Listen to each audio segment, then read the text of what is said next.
Assalamualaikum warahmatullahi wabarakatuh. Bismillahirrahmanirrahim. Alhamdulillahilladzi anzalal Qur'an hudan linnasi wa bayyinatin minal huda wal furqan.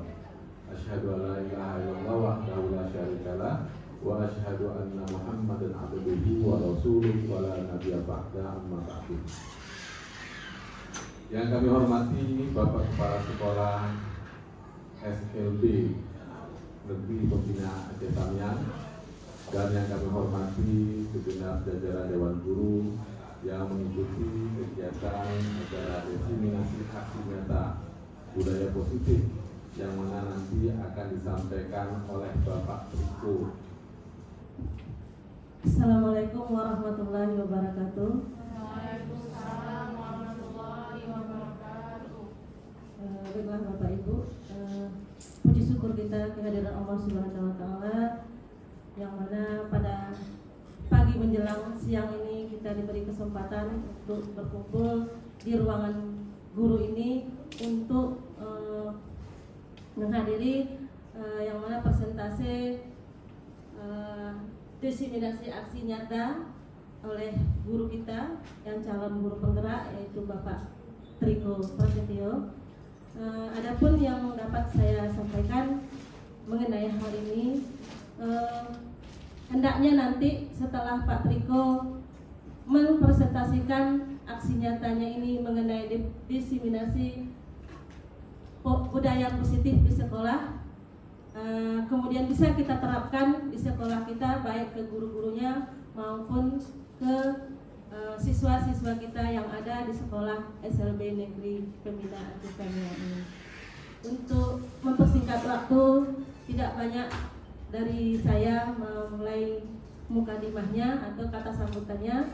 Mari kita saksikan aja presentasinya dari calon guru penggerak Pak Triko Prasetyo yang akan mempresentasikan tentang diseminasi aksi nyatanya tentang budaya positif di sekolah. Sekian dari saya kata sambutannya. Assalamualaikum warahmatullahi wabarakatuh. Waalaikumsalam warahmatullahi wabarakatuh. Yang disampaikan oleh Ibu Saryati, semoga saja dukungan moral maupun tempat yang disediakan oleh sekolah SLB Negeri Pembina Aceh Tamiang dapat mewujudkan dan mensupport Bapak Triko untuk menjadi calon guru penggerak di masa yang akan datang.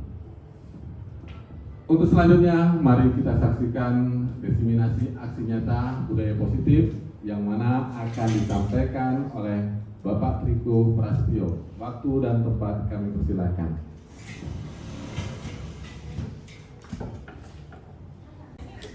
Assalamualaikum warahmatullahi wabarakatuh. Suaranya biar fresh. Oke. Kali ini saya akan izinkan saya sebagai guru dari SLB Negeri Tamiang ingin mendiseminasikan aksi nyata saya tentang budaya positif. Jadi tentang budaya positif ini adalah materi yang ada di program pendidikan guru penggerak, yaitu di modul 1.4. Sebelum saya lanjut,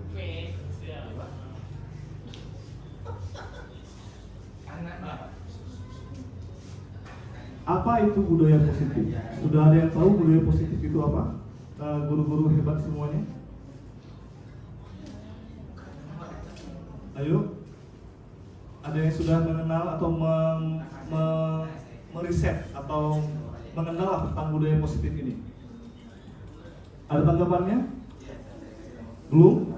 Oke, kita lanjut ya. Jadi budaya positif itu adalah budaya positif yang khusus untuk sekolah. Kalau yang di program guru pendidikan guru penggerak, budaya positif ini adalah fondasi penting yang mendukung terciptanya lingkungan belajar yang aman, nyaman, dan kondusif bagi perkembangan karakter serta akademik siswa, yaitu peserta didik berkebutuhan khusus yang ada di SLB Pembina Aceh Tamiang. Dalam perspektif guru penggerak, budaya positif ini dibangun melalui beberapa prinsip utama. yaitu, nah ini dia Bu, semuanya ini adalah sub-sub dari budaya positif yang ada di program Buruh Bergerak. Pertama itu adalah disiplin positif dan nilai kebijakan universal. Terus ada teori motivasi hukuman dan penghargaan restitusi. Terus ada keyakinan kelas. Terus ada kebutuhan dasar manusia dan dunia berkualitas. Yang kelima ada restitusi 5 posisi kontrol yang dimiliki setiap guru, setiap manusia juga. Terus ada restitusi segitiga restitusi. Ini mencakup tentang bagaimana kita menyelesaikan masalah untuk lebih ke peserta didiknya. Kita lanjut.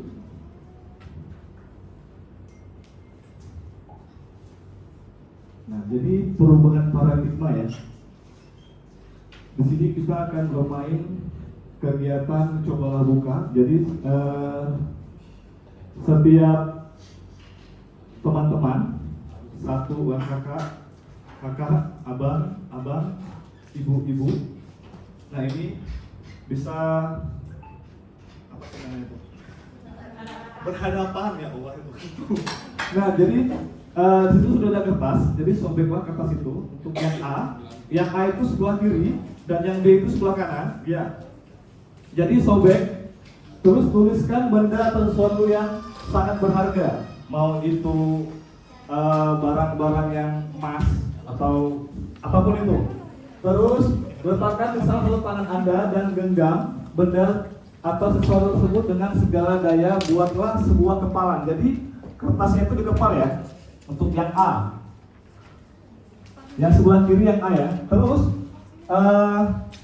temannya yang B itu mencoba dengan sekuat tenaga dengan berbagai cara untuk meminta Anda memberikan benda tersebut. Si B ini bisa membujuk, bisa mengancam kayak gitu kan, atau menghardik, memang kamu ya, dasar ya, gitu ya. Atau merayu saya, gitu kan. Menyuap bukan menyuap A ya, tapi menyuap dengan fulus. Bisa juga 100 juta atau berapa gitu, atau menggelitik sampai tangannya terbuka. Oke, kita akan beri waktu 30 detik. Oke, semuanya nih siap-siap ya. Kakak boleh di sini ya. Sudah dibuat? Sudah ditulis? Barang harganya apa? Di sini. Ya, yang A dulu, yang nanti gantian. Jadi kakak buat barang harganya udah digenggam kan?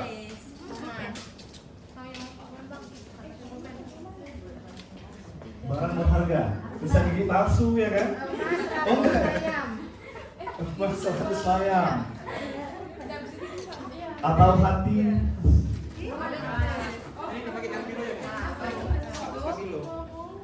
Nah boleh digenggam pacarnya ya. Sudah? Sudah digenggam? Sudah. Dilipat, digenggam. Nah, tugas teman di sebelahnya adalah mencoba untuk membuka. Apapun yang terjadi, yang A itu nggak boleh lepas. Yang B itu harus berusaha melepasnya. Kayak mana pun caranya. Saya beri 30 detik nanti. Oke ya. Sudah siap semuanya? Sudah ya? Siap. 1, 2, 3. Ayo, yang B silakan. Boleh merayu.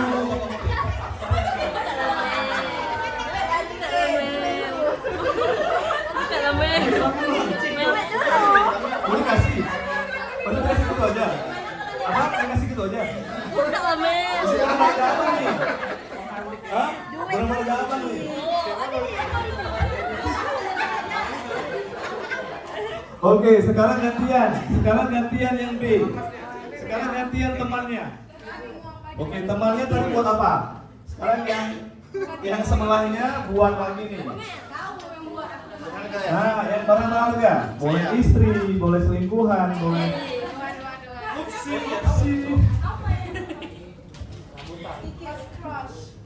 Ayam. ayam. Saya tuh boleh. Lebih berharga. Sudah? Yuk, mulai ya. 30 detik dari sekarang. Boleh. Nggak berharga itu.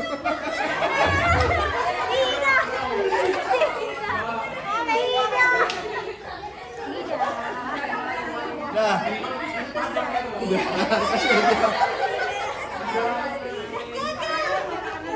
Empat, tiga, dua, satu. Oke, selesai 30 detiknya. Oke. Oh, mantap.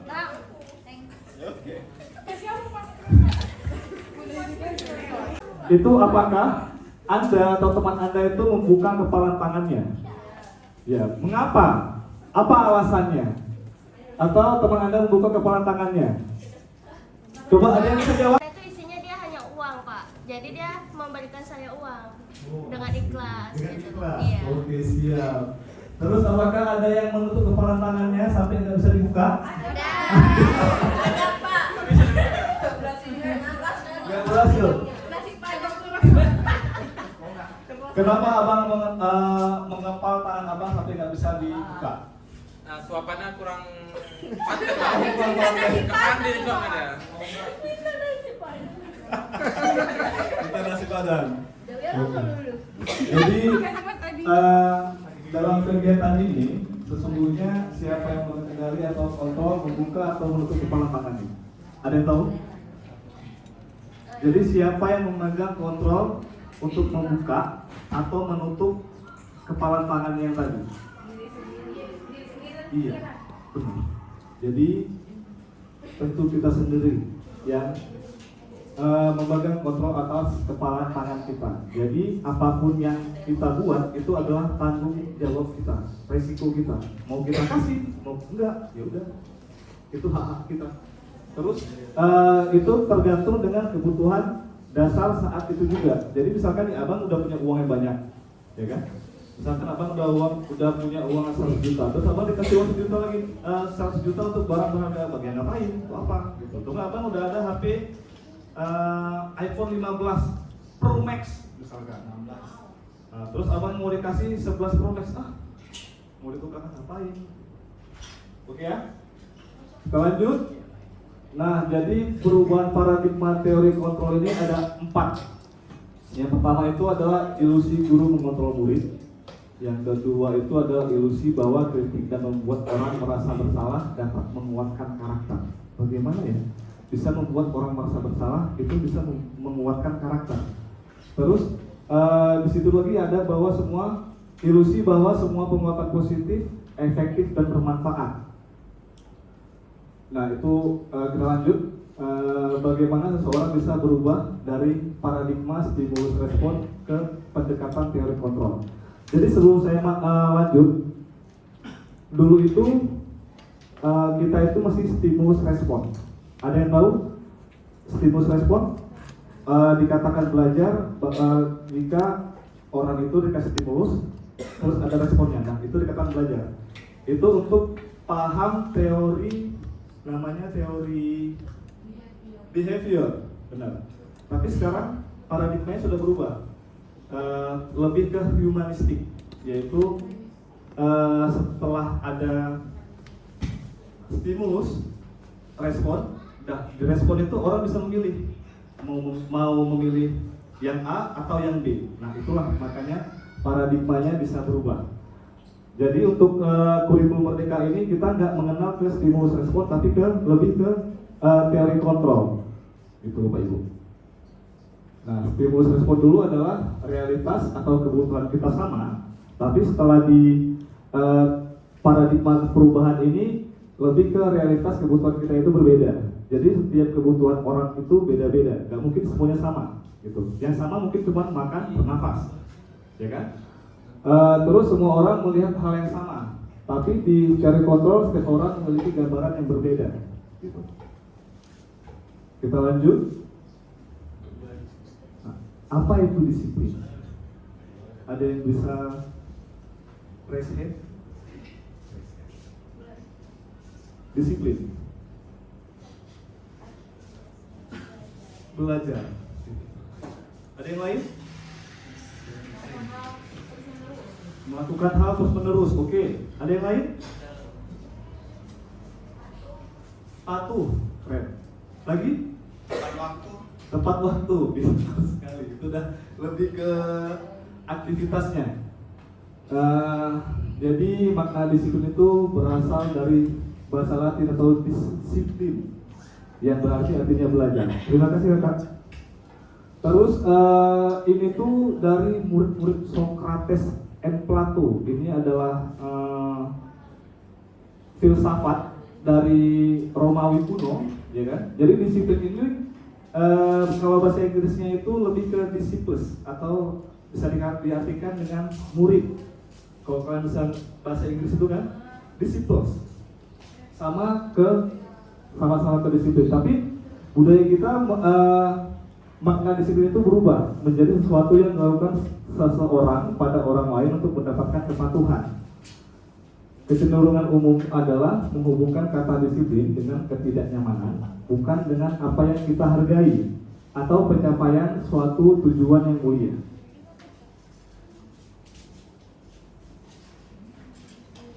Nah, ini yang tadi. Seseorang yang memiliki disiplin diri berarti mereka bisa bertanggung jawab terhadap apa yang dilakukannya, karena mereka mendasarkan tindakan mereka pada nilai-nilai kebijakan universal. Sebagai pendidik, tujuan kita adalah menciptakan anak-anak yang memiliki disiplin diri sehingga mereka bisa berperilaku dengan mengacu pada nilai-nilai kebajikan universal dan memiliki motivasi intrinsik bukan ekstrinsik. Nah, ini menarik nih, motivasi intrinsik, yaitu motivasi dari dalam diri bukan dari luar. Maksudnya nilai-nilai yang tadi itu, yang dalam disiplin itu, disiplin diri, ini adalah mencakup ke nilai-nilai kebijakan yang dari profil pelajar Pancasila, yaitu dari beriman, berakhlak mulia, mandiri, bernalar kritis. Nah, ini semua sudah menjabarkan dari disiplin diri. Nah, teori motivasi perilaku manusia. Jadi untuk menghindari ketidaknyamanan kehukuman, apa yang akan terjadi apabila saya tidak melakukannya? Nah, ini motivasi eksternal. Jadi misalkan untuk mendapatkan imbalan dari orang lain, institusi, apa yang akan saya dapatkan apabila saya melakukannya? Sudah pasti ini eksternal, sama dia. Tapi kalau ini untuk menghargai diri sendiri, saya akan menjadi orang yang seperti apa bila saya melakukannya. Jadi dia dari diri sendiri nih, bukan dari orang lain, bukan dari luar. Nah, itu namanya motivasi internal. Tujuan dari disiplin positif. Nah, ini ketika murid-murid kita memiliki motivasi tersebut, mereka telah memiliki motivasi intrinsik. Jadi sangat sulit untuk membuat murid-murid kita ini memiliki motivasi intrinsik. Motivasi yang tidak akan terpengaruh pada adanya hukuman atau hadiah. Terus mereka akan tetap berperilaku baik dan berlandaskan nilai-nilai kebajikan yang tadi, yang seperti bergotong royong, yang dari pelajar Pancasila. Lalu mereka ingin menjadi orang yang menjunjung tinggi nilai-nilai yang mereka hargai. Nah, ini hukuman, konsekuensi, dan restitusi. Banyak orang yang agak terbalik-balik nih antara hukuman sama konsekuensi. Jadi kita akan baca kasus, ya. Jadi IFA ini kurang menguasai pelajaran matematika, sehingga pada saat pelajaran tersebut berlangsung, dia lebih banyak berdiam diri atau menggambar di buku pelajarannya. Pada saat guru matematikanya Pak Seno menanyakan pertanyaan, IFA menjadi gugup dan tak sengaja menjatuhkan tasnya dari kursi, serta tiba-tiba menjadi gagap pada saat berupaya menjawab. Seluruh kelas pun tertawa melihat perilaku IFA yang bicara tergagap-gagap dan terkejut tersebut. Pak Seno pada saat itu membiarkan teman-teman IFA menertawakan IFA yang tergagap dan malu luar biasa. dan malahan minta Iva untuk maju ke depan dan berdiri di depan kelas sambil menunjuk hidungnya karena tidak bisa menjawab pertanyaan Pak Seno. Kelas makin gaduh dan anak-anak pun tertawa melihat Iva di depan kelas memegang ujung hidungnya. Nah, ini adalah kasus dari Ibu Anas.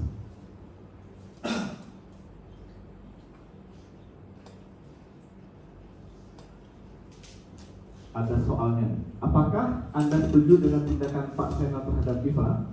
Ada yang setuju? Oh tidak. Nomor 2, menurut Anda tindakan Pak Seno terhadap Iva adalah sebuah hukuman atau konsekuensi? Ada yang bisa menjelaskan? Pak, ini hukuman. Kenapa Pak hukuman? Kalau konsekuensi itu kita seperti menurut saya ya, kalau ada yang salah mau dikoreksi. Iya. Konsekuensi itu sebuah hal tindakan atau jalan yang kita ambil itu memiliki konsekuensi. Apa maksudnya akan yang berikutnya. Tapi kalau sedangkan yang dilakukan Pak Seno ini ada anak yang nggak mampu jawab terus kayak kamu ke depan kamu itu kayak hukuman atau konsekuensi. Menurut saya. Oke, terima kasih Pak. Jadi lebih ke tadi Pak Seno ini lebih ke seperti bully ya kepada anaknya ya. Tindakan terhadap suatu pelanggaran pada umumnya berbentuk hukuman atau konsekuensi. Jadi restitusi ini makin deh, maaf ya. Nah ini Bu. Jadi hukuman itu lebih sesuatu yang menyakitkan atau harus terjadi. Terus tidak nyaman untuk murid, anak untuk jangka waktu yang panjang. Jadi anak itu akan teringat, oh ternyata aku tuh dihukum gara-gara ini. Jadi panjang tuh efeknya tuh. Terus korban mendapatkan keadilan nih, banyak nih. Murid atau anak akan tersakiti. Terus konsekuensi itu sesuatu harus terjadi. Tidak nyaman untuk murid atau anak untuk jangka waktu pendek, atau korban bisa diabaikan. Murid atau anak dibuat tidak nyaman. Terus restitusi itu merupakan pilihan, menguatkan untuk murid. Terus korban mendapatkan ganti, lalu murid anak mendapatkan penguatan.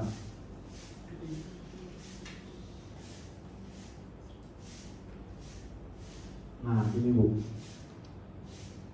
tindakan guru mencatat 100 kali di dalam buku kalimat, saya tidak akan terlambat lagi karena terlambat ke sekolah. Hukuman atau konsekuensi?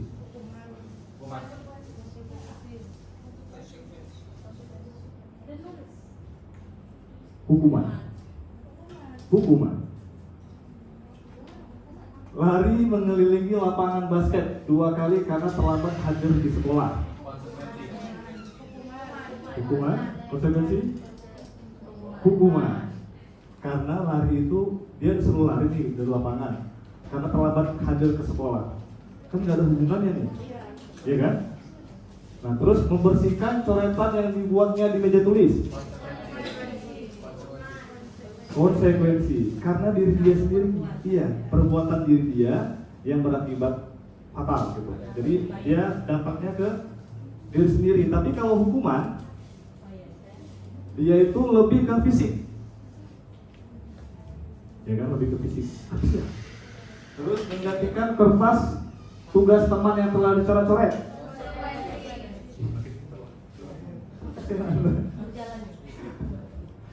Berjemur di lapangan basket. Nah ini nih,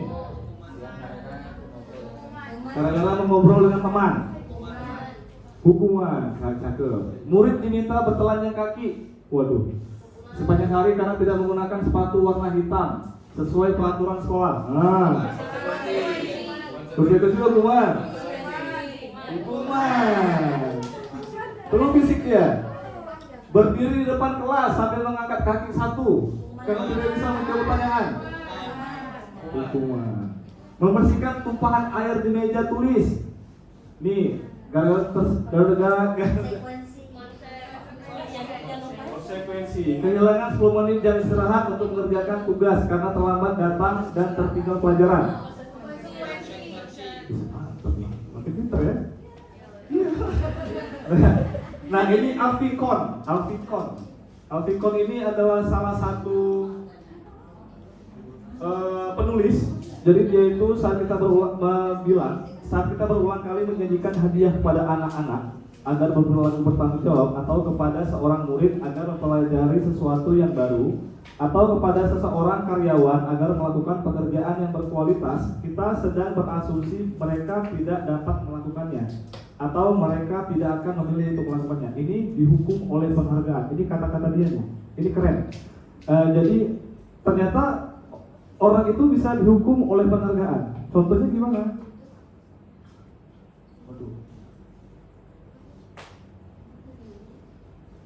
Nah, ini dia mengemukakan beberapa pernyataan dari hasil pengamatannya selama ini tentang tindakan memberikan penghargaan yang nilainya sama dengan menghukum seseorang. Contohnya dari pengaruh jangka pendek dan jangka panjang. Penghargaan efektif jika kita menginginkan seseorang melakukan sesuatu yang kita inginkan dalam jangka waktu pendek. Terus jika kita menggunakan penghargaan lagi dan lagi, maka orang tersebut akan bergantung pada penghargaan yang diberikan, serta kehilangan motivasi dari dalam. Contohnya itu misalkan anak-anak sebelum masuk kelas itu sebelum pulang itu siapa yang bisa jawab pertanyaan dikasih hadiah kayak gitu. Jadi guru ini tersebut melakukan misalnya kayak bintang lah, dikasih bintang, siapa ini dikasih bintang. Suatu saat gurunya nggak masuk, diganti sama guru lain, terus mereka kayak menuntut ke guru yang lain, Bu, kenapa kami nggak dibuat bintang? Kayak gitu. Jadi mereka kayak menuntut. Lagi yang lain, ini penghargaan tidak efektif. Suatu penghargaan adalah suatu benda atau peristiwa yang diinginkan, yang dibuat dengan persyaratan hanya jika Anda melakukan hal ini, maka Anda akan mendapatkan penghargaan yang diinginkan. Terus jika saya mengharapkan suatu penghargaan dan tidak mendapatkannya, maka saya akan kecewa dan berkecil hati, serta kemungkinan lain saya tidak akan berusaha sekeras sebelumnya. Jika kita memberikan seseorang suatu penghargaan untuk melakukan sesuatu, maka kita harus terus-menerus memberikan penghargaan itu jika kita ingin orang tersebut meneruskan perilaku yang kita inginkan. Orang yang berusaha berhenti merokok atau orang yang berusaha diet, menguruskan badan, bila diberikan penghargaan hampir pasti tidak berhasil. Benar? Benar. Nah, ini disebut sebagai hukuman atas penghargaan. Nah, ini ada sekitar 8. Kita lanjut ya. Nah, ini lanjut ke restitusi. Jadi restitusi ini membantu murid menjadi lebih memiliki tujuan, disiplin positif, dan memulihkan dirinya setelah berbuat salah. Penekanannya bukanlah pada bagaimana berperilaku untuk menyenangkan orang lain atau menghindari ketidaknyamanan, namun tujuannya adalah menjadi orang yang menghargai nilai-nilai kebajikan yang mereka percayai.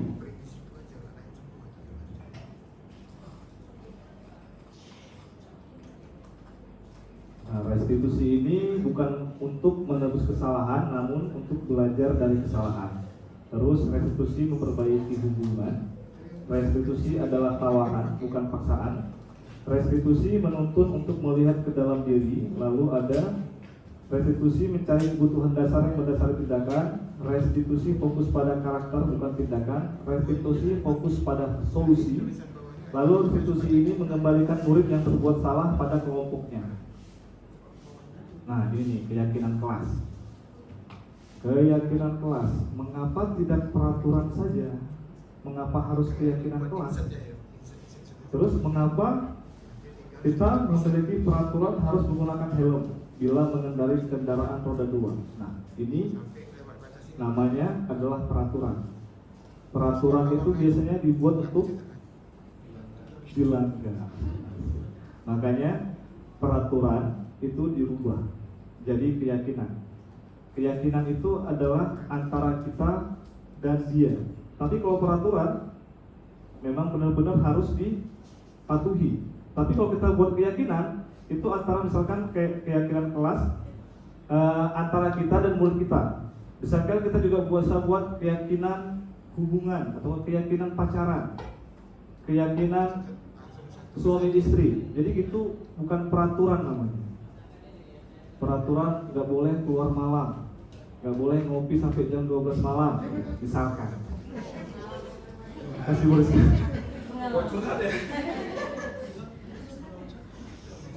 Nah, jadi keyakinan kelas ini nilai-nilai kebajikan atau prinsip-prinsip universal yang disepakati bersama secara universal, lepas dari latar belakang suku, negara, bahasa maupun agama. Terus si Gosen ini bilang, Gosen ya bukan Gorai.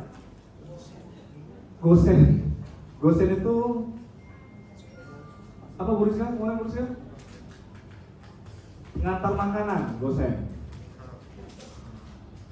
Oh, GoFood. Astagfirullahaladzim, lupa. Benar. Gosen. Oh iya, bisa kita utara.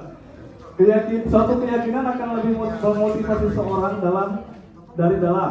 Seseorang akan lebih bersemangat untuk menjalankan keyakinannya daripada hanya sekedar mengikuti serangkaian peraturan.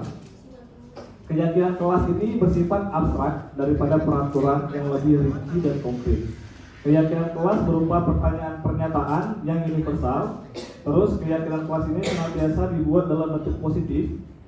Keyakinan kelas ini hendaknya tidak terlalu banyak karena akan ribet, sehingga mudah diingat dan dipahami. Hanya jelas saja, singkat, padat. Semua warga kelas sebaiknya ikut berkontribusi dalam membuat kegiatan kelas lewat curah pendapat. Jadi misalnya kita mau buat keyakinan kelas nih sama peserta didik kita tanya dulu nih sama peserta didik kita hal-hal yang menurut mereka tidak disukai atau yang mereka sukai dalam kelas.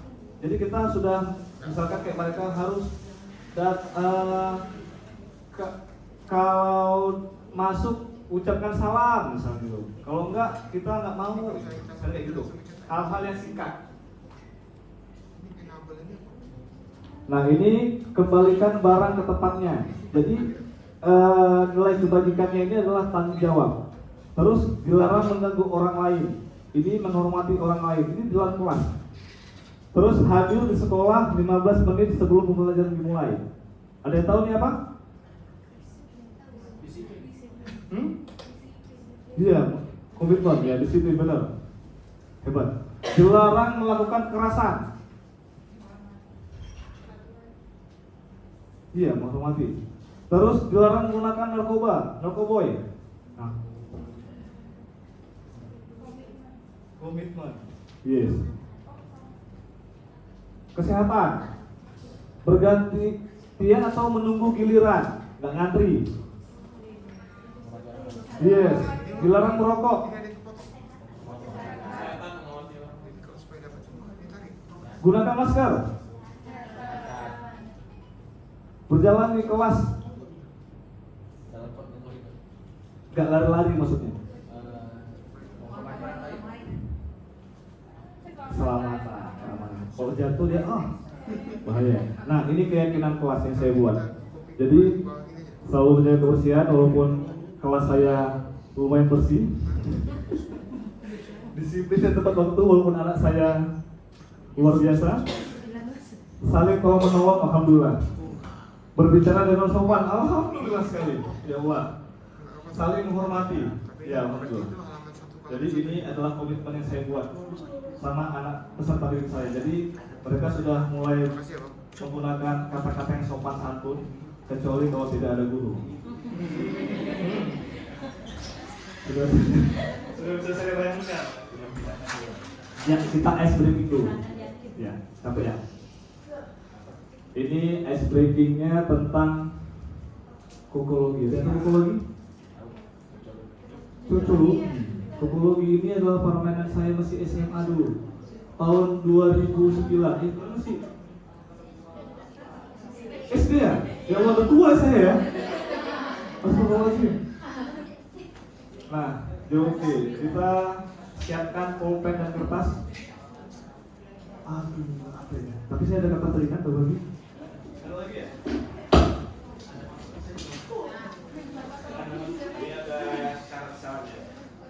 Masih ada? Kita main dulu.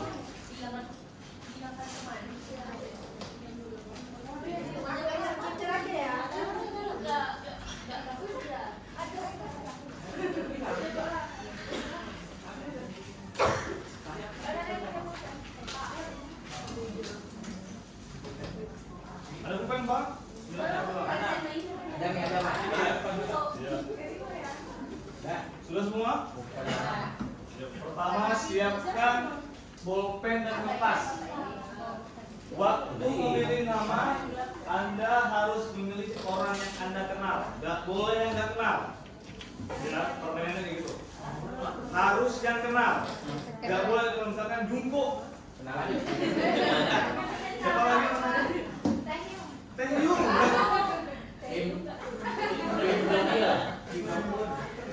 Jennie Blackpink. Jangan terlalu banyak pikir, tulislah apa yang ada di kepala Anda. Rambut, kepala. Harus yang kenal. Harus yang kenal. Boleh di sini, boleh keluarga, boleh anak, boleh sepupu, boleh nenek, semuanya. Tulis angka 1 sampai 11 di kertas. Secara vertikal, bawah ya. Vertikal ke bawah. 1 sampai 11. Ini kayaknya ada yang tahu deh. Apa ya? Kurang tahu ya. 1 sampai 11. 1, 2, 3, 4, 5, 6, 7, 8, 9, 10. Bawah sampai 11 sudah? Oke, kita lanjut. Tulis angka yang paling kalian senangi antara 1 sampai 11. Di sebelah angka nomor 1 dan 2. Nah, angka yang paling kalian senangin dari 1 sampai 11. 1 tuh dari 1 sampai 11. Yang paling kalian senangin apa? Nomor 8, 8. 9, 9. Di nomor 1, di sebelah angka nomor 1 dan 2. Sudah? Sudah? Oke. Tulis 2 nama orang lawan jenis. Yang laki harus perempuan, yang perempuan harus laki. Yang kalian kenal masing-masing di nomor 3 dan 7. Bebas. Yang penting lawan jenis. Di nomor 3 sama nomor 7. Lawan jenis. Nggak perlu sejenis ya. Udah. Di nomor 3 sama 7. Ada yang nyontek? Oh nggak ada.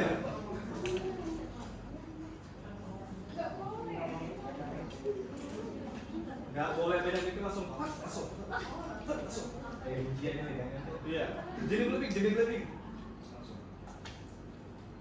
Terus tulis 3 nama orang yang kalian kenal di nomor 4, 5, dan 6. Di sini boleh menulis nama orang di keluarga, teman, kenalan, siapapun oke. Cuma yang harus kalian kenal. Yes. 4, 5, 6.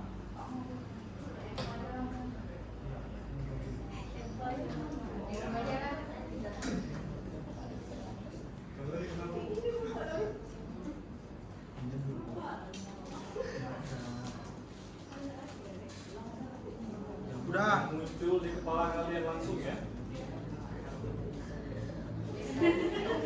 Sudah? Udah. Oke, lanjut. Di nomor 8, 9, 10 dan 11 kalian tulis nama, judul lagu yang berbeda-beda. Misalkan I Want to Break Free, atau putus nyambung, atau kasih dan cinta, sebuah selawat badar, boleh. Boleh semua. Dangdut, artista. Judul lagu ya, bukan nama penyanyinya ya.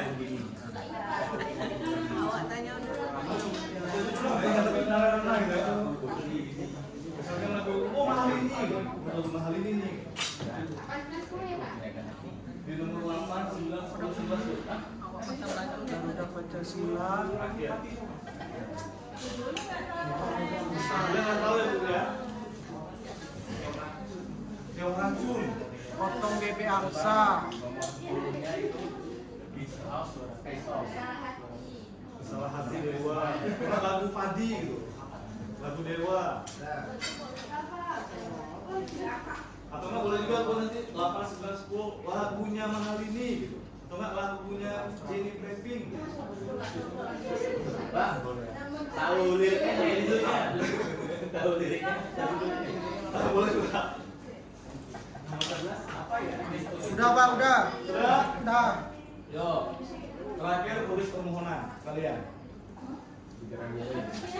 Isi doa yang kalian inginkan. Cepat selesai.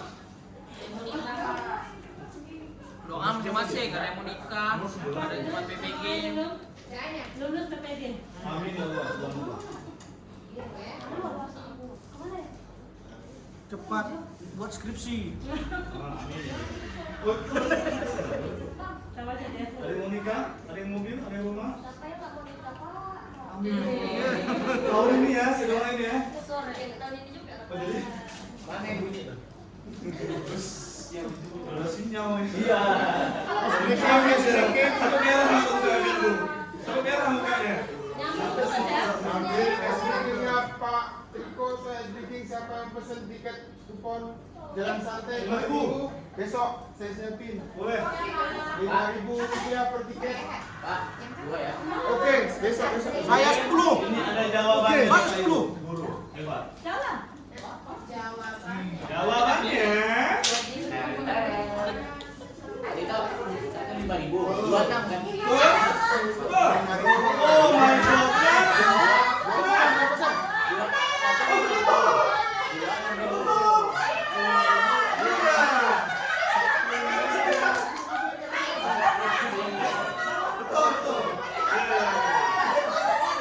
Kok bisa betul? Lanjut ya. Lanjut.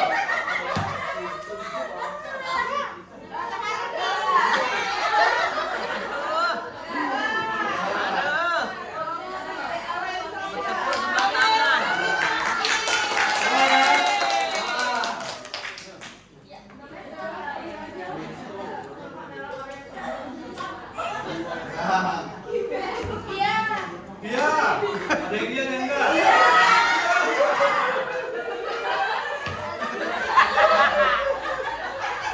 Kok bisa pas Pak ya? Kok bisa pas ya? Iya, kok bisa pas? Nih.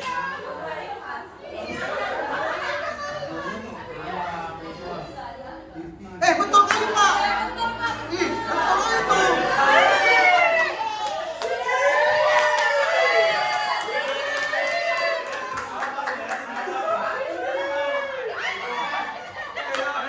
Itu kan nomor 5 adalah orang yang paling mengerti kita. Yang paling mengerti kalian. Waktu Kim Jong Il kan? Iya, Bang. Jungkil. Itu namanya kan? Oke.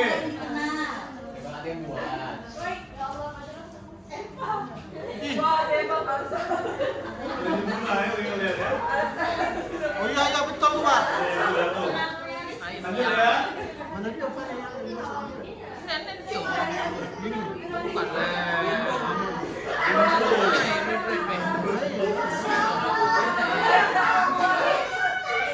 Ada yang rasa-rasa nih kayaknya.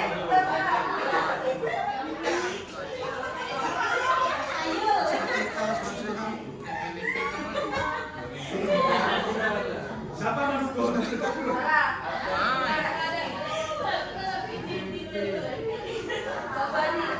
Pak Triko ngajar mistik.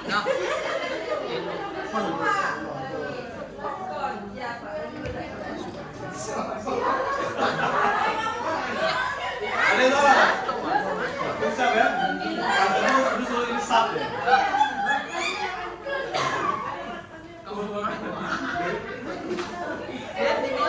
Oke. Jadi popologi itu adalah permainan alam bawah sadar kita atau disebut dengan psikologi. Jadi permainan psikologi. Jadi dia memainkan pikiran alam bawah sadar kita. Kalau kalian ingin lagi itu banyak popologi yang banyak. Pak kirim Pak. Kalau salah itu dari Jepang. Ini saya masih nyimpan karena masih terpaut dengan Facebook saya. Jangan kali ya. Cemooh. Di Facebook saya cari. Oke, saya juga bingung nih. Oh, ternyata sih dari teknologi. Kirim Pak, kirim. Kirim Pak ya nanti ya. Nah, ini adalah kita lanjut ya. Udah fresh kan? Udah. Jadi 5 kebutuhan dasar manusia. Jadi di situ ada yang pertama itu adalah bertahan hidup, penguasaan, kasih sayang saat diterima, kesenangan sama kebebasan. Ini ada sedikit kasus lagi. Jadi Ibu Ambar, guru wali kelas 2 di SD Berita Hati, sedang bingung menghadapi ulah salah satu murid di kelas ini.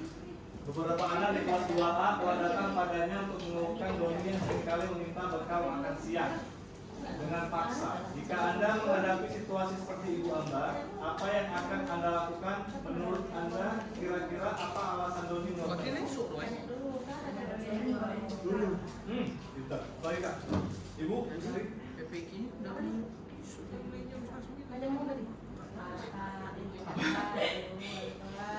Yang itu tadi ya?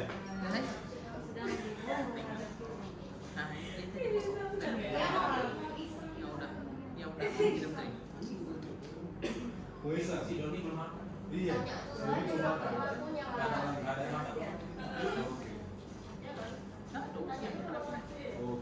Jadi kebutuhan bertahan hidup. Jadi kebutuhan bertahan hidup survival adalah kebutuhan yang bersifat fisiologis untuk bertahan hidup, misalnya kesehatan, rumah, dan makan. Kebutuhan biologis ini sebagai bagian dari proses reproduksi termasuk kebutuhan untuk tetap bertahan hidup.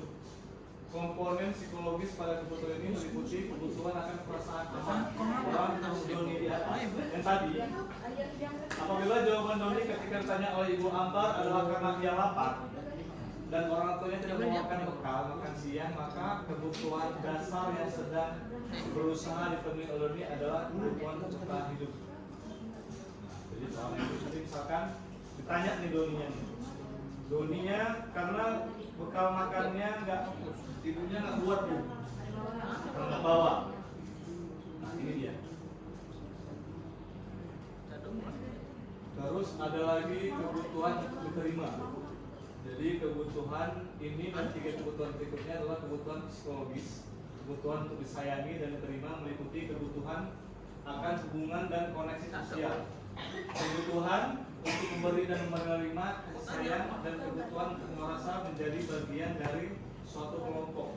Kebutuhan ini juga meliputi keinginan untuk tetap terhubung dengan orang lain seperti teman, keluarga, pasangan hidup, teman kerja, binatang peliharaan, dan kelompok di mana kita tergabung. Jadi mungkin si Doni, misalkan dia ditanya, kasusnya adalah dia itu ingin diterima sama teman-temannya. Mungkin dia mau membuat kayak gangguin temannya lah.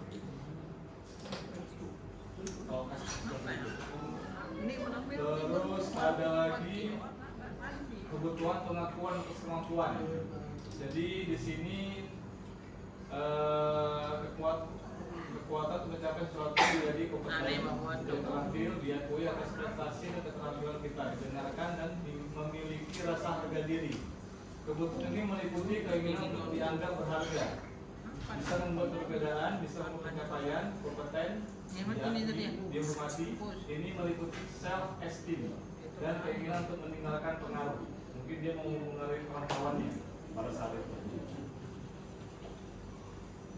Terus kebutuhan akan pilihan. Kebutuhan untuk bebas adalah kebutuhan akan kemandirian atau otonomi, memiliki pilihan dan mampu mengendalikan arah hidup seseorang. Anak-anak dengan kebutuhan kebebasan yang tinggi menginginkan pilihan. Mereka perlu banyak bergerak, suka mencoba-coba, tidak terlalu berpengaruh terhadap orang lain, dan senang mencoba hal baru dan menarik. Bila jawaban Doni tadi dalam kasusnya itu bahwa dia merasa bosan dengan bekal makanan yang dibawakan ibunya dari rumah karena ibunya selalu membawa bekal yang sama. Oleh karena itu dia ingin mencoba makanan teman-temannya yang beraneka ragam.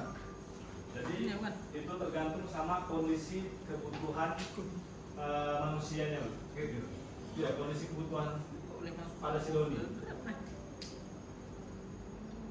Terus ada kebutuhan rasa senang.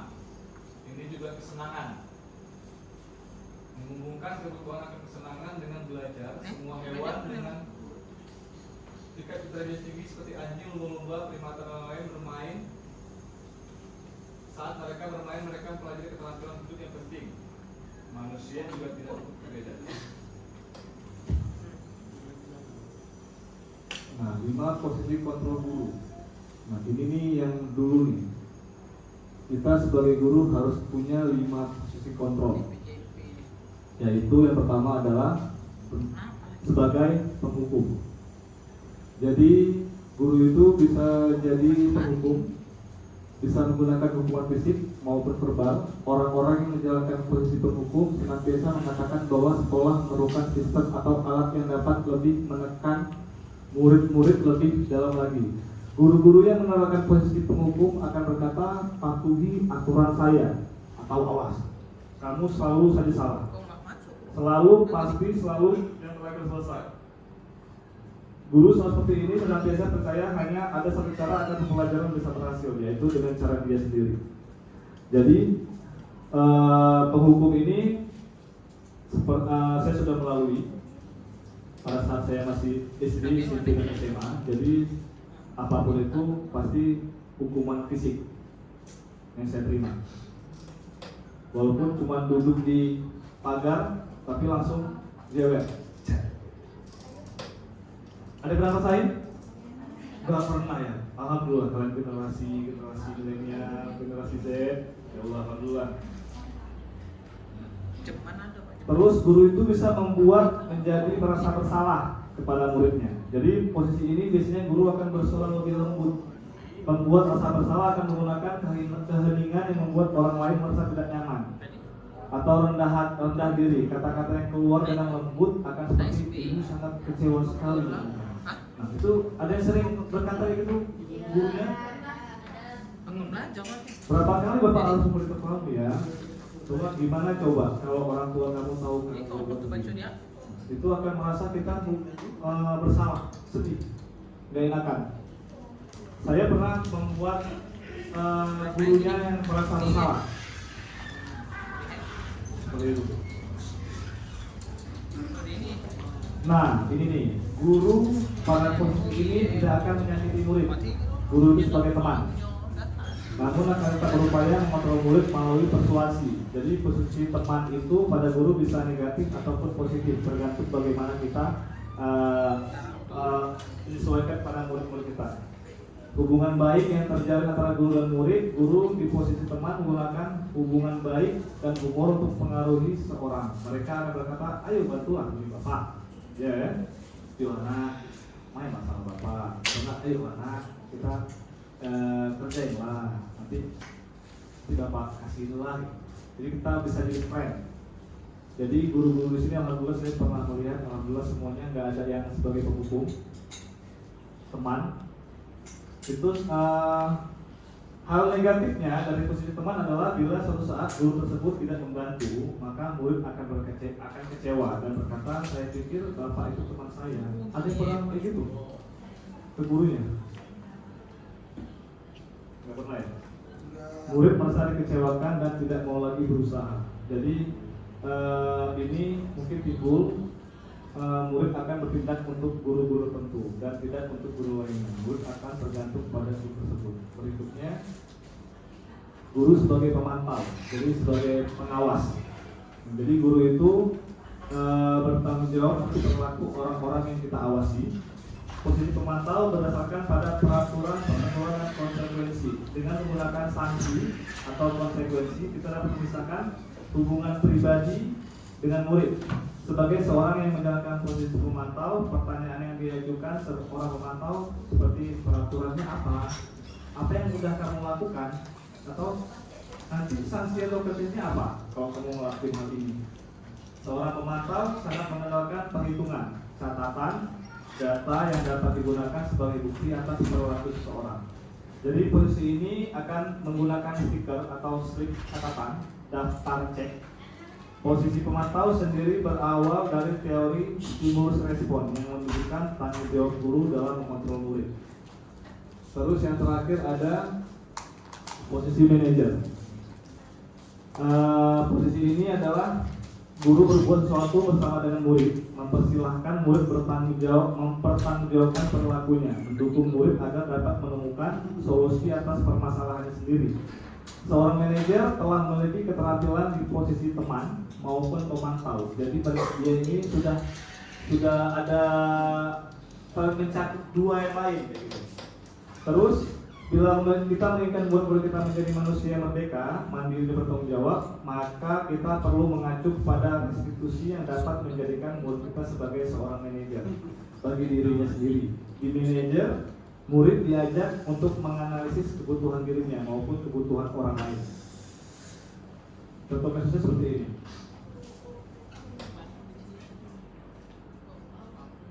Guru bilang, Adi, apakah kamu mengetahui jam berapa sekolah dimulai? Terus adanya bilang, tahu Pak, jam 7. Ya, jadi kamu terlambat. Kira-kira bagaimana kamu akan mengurangi masalah ini? Saya akan menanyakan teman saya Pak untuk mengejar tugas yang tertinggal. Terus gurunya juga bilang, baik, itu bisa dilakukan. Apakah besok akan ada masalah untuk kamu agar bisa hadir tepat waktu?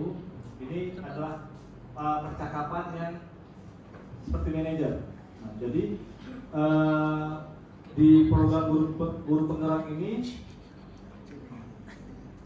calon guru penggerak akan menyampaikan bagaimana guru di posisi manajer. Jadi tidak sebagai penghukum, tidak sebagai pemantau, tidak sebagai teman, tapi harus sebagai manajer. Jadi sudah mencakup semuanya.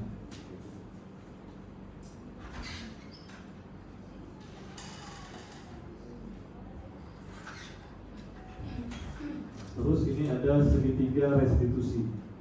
Segitiga restitusi ini adalah lebih ke seperti kayak anaknya itu ada membuat kesalahan, tapi dia nanti gurunya itu bisa membuat dia kembali ke dia menyadari kesalahannya apa, terus tindakannya apa, terus apa yang harus dilakukan dengan keyakinannya tersebut. Ini adalah segitiga restitusi. Nah, ini adalah langkah-langkahnya. Yang pertama adalah menstabilkan identitas. Terus itu kita semua akan melakukan hal terbaik yang bisa kita lakukan. Terus dia meyakini kalau tindakannya salah. Kita menanyakan tindakan apa yang salah yang pernah kamu buat gitu. Misalkan perilaku yang memiliki alasan, terus menanyakan keyakinan apa yang telah dia langgar. Kita semua memiliki motivasi internal tentang kebijakan-kebijakan yang sudah kita buat di keyakinan kelas. Nah, ini misalkan kayak kita ngomong sama muridnya nih. Misalkan kayak pernah saya manggil si Imam sama Bantiu. Mereka berkata kurang sopan. Jadi terdengar oleh guru-guru. Jadi mereka itu saya panggil berdua, saya ngajak ngobrolnya saya nggak langsung dengan kata-kata kasar, tapi saya langsung menstabilkan dulu. Misalkan kayak, Bapak tadi udah dengar lah ada yang ngomong kurang sopan, siapa ya? Tanya dulu nih, nanti mereka ngaku nggak? Nah, kita harus tahu nih, gitu. Misalkan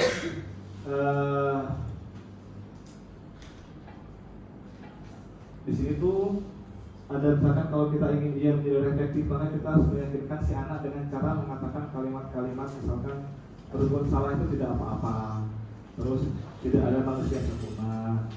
Saya juga pernah melakukan kesalahan seperti itu.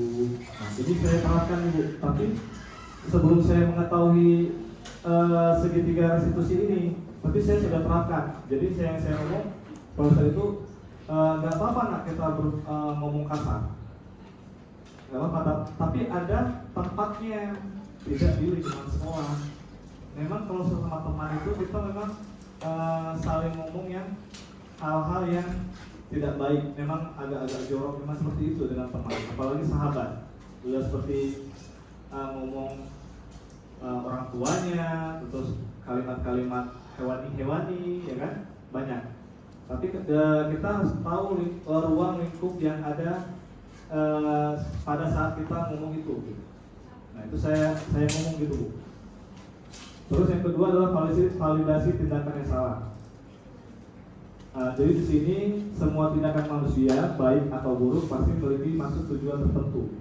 Seorang guru memahami teori kontrol pasti akan mengubah pandangannya dari teori stimulus respons ke cara berpikir proaktif yang mengenali tujuan dari setiap tindakan. Kita mungkin tidak suka sikap dengan seorang anak yang terus-menerus merengek. Tapi bila sikap itu mendapat perhatian kita, maka itu telah memenuhi kebutuhan anak tersebut. Kalimat-kalimat ini mungkin terdengar asing bagi guru, namun bila dikatakan dengan nada tatanan ini akan memvalidasi kebutuhan mereka. Contohnya seperti ini. Nah, padahal kamu bisa melakukan yang lebih buruk dari ini ya. Kamu bisa punya alasan mengapa melakukan hal itu. Kamu patut bangga pada dirimu sendiri karena kamu telah melindungi sesuatu yang penting buatmu. Kamu boleh mempertahankan sikap itu, tapi kamu harus menambahkan sikap yang baru. Jadi kalau pas soal nah ini Bu. Yang ketiga adalah menanyakan keyakinan. Teori kontrol menyatakan bahwa kita pada dasarnya termotivasi secara internal.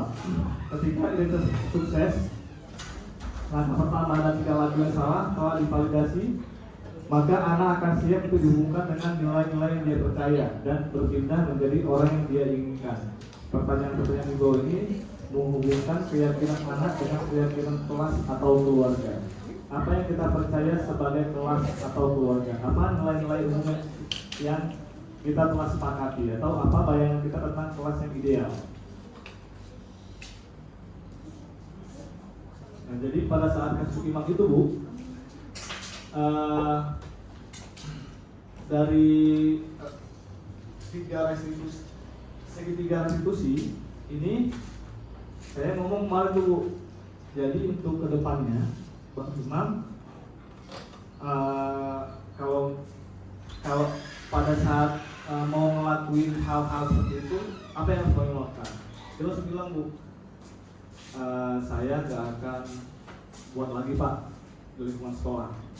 Terus saya kayaknya kalau ada Bang Siu aja atau Bang Ikram aja, jadi cuma kami bertiga aja nih yang ngomong-ngomong gitu. Janji ya? Janji Pak. Boleh nggak kita lakukan di kelas atau di sekolah? Nggak boleh Pak. Jadi mereka udah paham. Jadi mereka mencari solusinya untuk membuat solusi untuk kepentingan mereka. Jadi dari 88 slide, ada yang mau ditanyakan?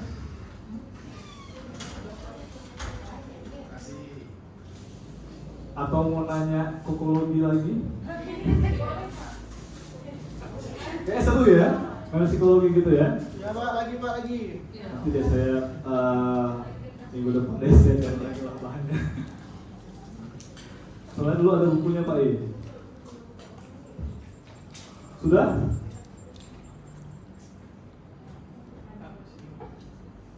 Ada yang mau tanyakan sih? Silakan Kak. Kakak cantik. Bang, itu Bang. Namanya Bang. Tanya Bang.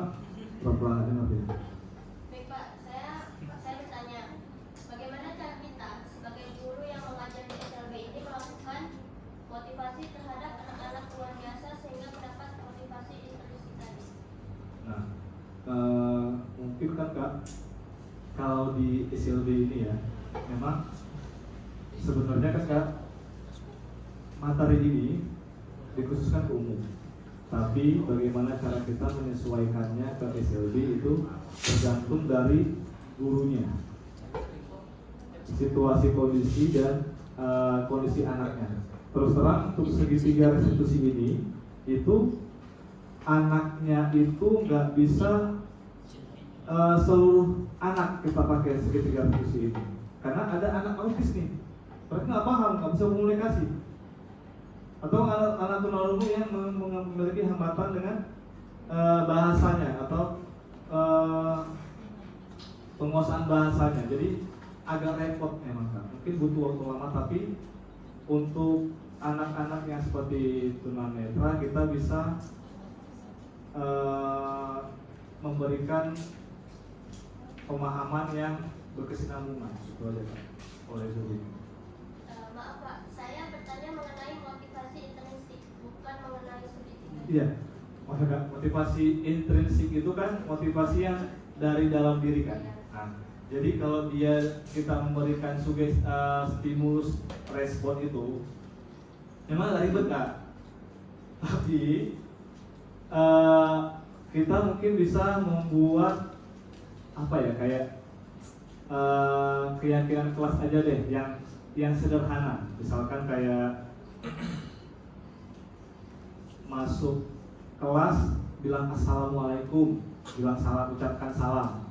Nanti kita lihat nih, tanpa ada imbalan, misalkan si ini udah dapat tos nih, dapat tos. Tanpa ada tos, anak itu bisa nggak? Gitu kan? Nah, tapi dari prosesnya itu kita harus buat anak kayak program gitulah Kak. Anak itu kita yakinkan terus dari gurunya, dari lingkungannya. Kita kasih terus nih, nanti kan Kak kalau misalkan nggak masuk nih, ucapin assalamualaikum, setan-setannya udah tahu ngomong setan lagi. Jadi dengan adanya tanpa ada penghargaan dari kita, anak itu mau gitu. Oh iya, kalau misalkan masuk nih, bilang assalamualaikum, nanti setelahnya keluar nih. Nanti itu aja Kak. Ada lagi? Kakak, abang, bapak? Iya, sana Bang. Assalamualaikum warahmatullahi wabarakatuh. Waalaikumsalam warahmatullahi wabarakatuh. Pertanyaan, bagaimana cara nanti setelah program budaya positif ini diterapkan, kan perlu tuh konsistensi Pak dalam penerapan budaya positif di sekolah. Iya. Itu bagaimana peran guru penggerak ini menjaga konsistensi dari program budaya positif ini di sekolah? Ya, Karena alhamdulillah. penting tuh Pak. Iya. Alhamdulillah, jadi saya juga baru buat kayak gini kan, jadi saya baru pembelajaran juga. Mungkin saya akan berdiskusi dulu sama kepala sekolah, terus men-share atau apa sih namanya, berdiskusi juga dengan guru-guru lainnya, terus tentang budaya positif ini apakah bisa kita buat di sekolah dan bisa kita sesuaikan nggak di SLB. Itu aja. Ada lagi? Ya.